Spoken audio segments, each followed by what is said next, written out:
मी तुम्हाला सांगू 2 महिने झाले सरकार येऊन मला उबग आलाय या सगळ्या गोष्टी.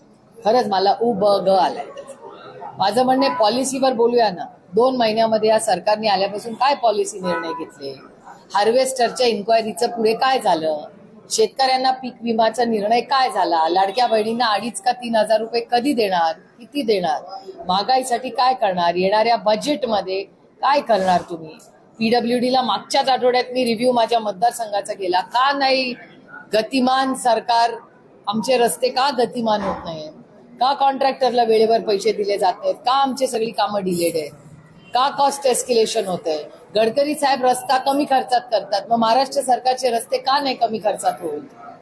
मग कालच्या वर्तमानपत्रात आलं होतं की स्पोर्ट्स मिनिस्ट्रीने 600-700 कोटी रुपयाचं विड्रॉ केलं, याच सरकारने केलेलं की चांगला नाहीये तो निर्णय. असं काय झालं. या सगळ्या गोष्टीचं उत्तर सरकारने द्यायला पाहिजे. नाही डिफ्लेक्ट करण्यासाठी हे बाकीचं करत राहतात असं मला वाटायला लागलं. आणि माझं म्हणणं की तुम्ही सेवेसाठी आलाय का एंटायटल्ड आहे सरकार. मला हळूहळू वाटायला लागले सरकार एंटायटलमेंट मध्ये की मला तिकीट मिळालंच पाहिजे, मी कॅबिनेट मंत्री झालंच पाहिजे, मला हाच पालकमंत्री पण. हे मी पहिल्यांदा बघते या राज्यात आणि देशात. मी कुठल्याही राज्यात असं ऐकलेलं नाही, देशात ऐकलेलं नाही.